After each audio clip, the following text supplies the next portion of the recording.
नमस्ते दोस्तों, आज हम आपके लिए एक प्रेरणादायक बौद्ध कथा लेकर आए हैं जिसका शीर्षक है ज्यादा सोचना बंद कैसे करें। इस कहानी के माध्यम से हम जानेंगे कि अत्यधिक सोचने की आदत को कैसे समाप्त किया जा सकता है और इसके पीछे के वैज्ञानिक कारण भी समझेंगे। तो चलिए इस अद्भुत यात्रा की शुरुआत करते हैं।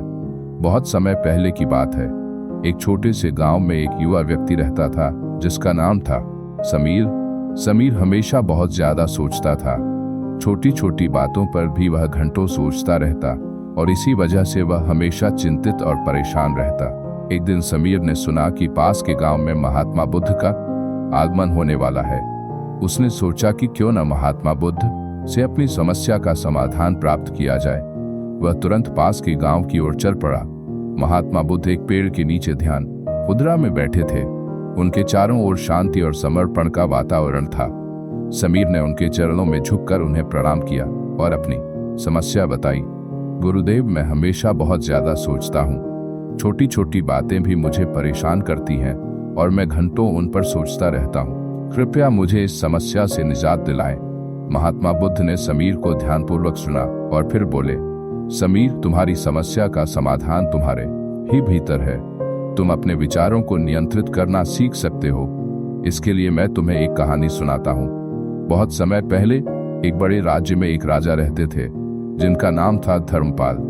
उनके 3 पुत्र थे, विवेक, बुद्धि और धैर्य। राजा धर्मपाल ने अपने पुत्रों को शिक्षित और कुशल बनाने के लिए विभिन्न गुरुओं के पास भेजा था। समय बीतता गया और राजा बूढ़े हो गए। उन्होंने सोचा कि अब समय आ गया है कि वे अपने पुत्रों में से किसी एक को राज्य का उत्तराधिकारी नियुक्त करें।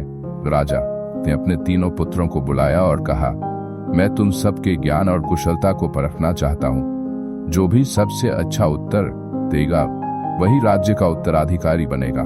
राजा ने 3 पुत्रों को एक एक करके प्रश्न पूछे। सबसे पहले उन्होंने विवेक से पूछा, विवेक, बताओ जीवन का सबसे बड़ा सत्य क्या है। विवेक ने उत्तर दिया, पिताजी, जीवन का सबसे बड़ा सत्य है कि हमें हमेशा ज्ञान की तलाश में रहना चाहिए। ज्ञान ही हमें सही मार्ग दिखाता है और हमें जीवन में सफल बनाता है। फिर राजा ने बुद्धि से पूछा, बुद्धि, बताओ जीवन का सबसे बड़ा सत्य क्या है।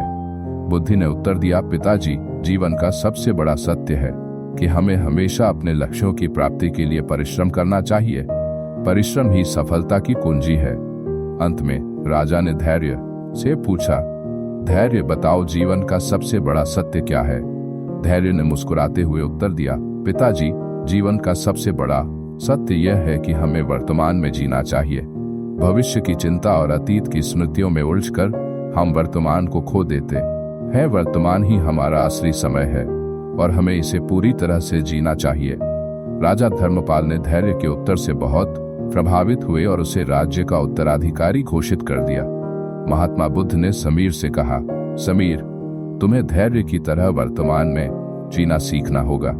जब तुम वर्तमान में पूरी तरह से जीना सीखोगे तो ज्यादा सोचने की आदत स्वयं ही समाप्त हो जाएगी।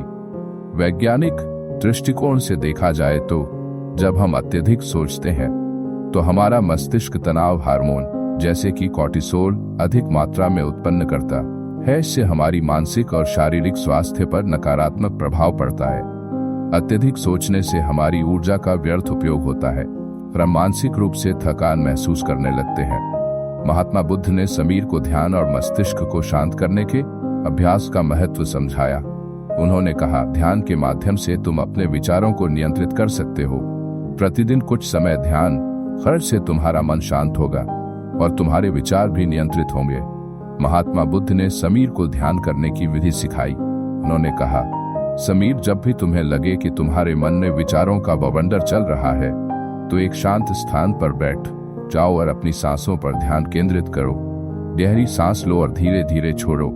अपनी सांसों के साथ अपने विचारों को भी बहने दो।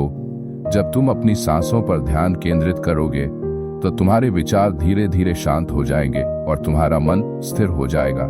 समीर ने महात्मा बुद्ध की बातों को ध्यान से सुना और उनके निर्देशों का पालन करना शुरू किया। धीरे धीरे उसने ध्यान और मस्तिष्क को शांत करने के अभ्यास से अपने विचारों को नियंत्रित करना सीख लिया। उसकी अत्यधिक सोचने की आदत धीरे धीरे समाप्त हो गई और वह मानसिक रूप से स्वस्थ और खुशहाल जीवन जीने लगा। महात्मा बुद्ध ने समीर को एक और कथा सुनाई। यह कथा राजा धर्मपाल के जीवन की एक और महत्वपूर्ण घटना पर आधारित थी। राजा धर्मपाल अपने राज्य में शांति और समृद्धि लाने के लिए हमेशा प्रयासरत रहते थे, लेकिन एक बार राज्य में एक बड़ा संकट आ गया। चारों ओर विद्रोह और अशांति का माहौल था। राजा धर्मपाल ने अपने मंत्रियों और सेनापतियों के साथ मिलकर इस समस्या का समाधान खोजने का प्रयास किया, लेकिन सभी प्रयास विफल हो रहे थे। राजा धर्मपाल ने तब अपने गुरु महात्मा शांतिनाथ से सलाह लेने का निर्णय लिया। महात्मा शांतिनाथ एक प्रसिद्ध बौद्ध संत थे, जिनका ज्ञान और धैर्य पूरे राज्य में प्रसिद्ध था। राजा धर्मपाल महात्मा शांतिनाथ के पास पहुंचे और अपनी समस्या बताई। महात्मा शांतिनाथ ने ध्यानपूर्वक सुना और फिर बोले, राजा, तुम्हारी समस्या का समाधान तुम्हारे ही भीतर है।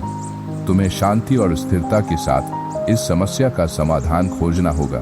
महात्मा शांतिनाथ ने राजा धर्मपाल को ध्यान और मन की शांति का महत्व समझाया। उन्होंने कहा, जब तुम्हारा मन शांत और स्थिर होगा तभी तुम सही निर्णय ले पाओगे। ध्यान के माध्यम से अपने मन को शांत करो और फिर समस्या का समाधान खोजो। राजा धर्मपाल ने महात्मा शांतिनाथ की बातों को ध्यान से सुना और ध्यान करने का अभ्यास शुरू किया। धीरे धीरे उनका मन शांत और स्थिर हो गया और उन्हें समस्या का सही समाधान मिल गया। उनके शांत और स्थिर मन ने उन्हें सही निर्णय लेने में मदद की और राज्य में फिर से शांति और समृद्धि आ गई। महात्मा बुद्ध की शिक्षा और कथाओं ने समीर के जीवन में एक बड़ा परिवर्तन लाया। उसने ध्यान और मन की शांति का अभ्यास करना शुरू किया और उसकी अत्यधिक सोचने की आदत धीरे धीरे समाप्त हो गई। उसका जीवन शांत और खुशहाल हो गया। दोस्तों, हमें इस कहानी से यह सीखने को मिलता है कि ज्यादा सोचना हमारी मानसिक और शारीरिक स्वास्थ्य के लिए हानिकारक है।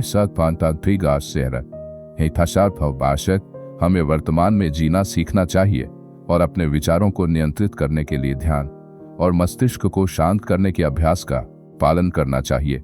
इससे हमारा जीवन खुशहाल और संतुलित बनेगा। आशा करते हैं कि आपको यह कहानी पसंद आई होगी और आप इसे अपने जीवन में अपनाएंगे। अगर आपको हमारी वीडियो अच्छी लगती हो तो कृपया हमारे वीडियो को लाइक करें और हमारे चैनल को सब्सक्राइब करें। धन्यवाद।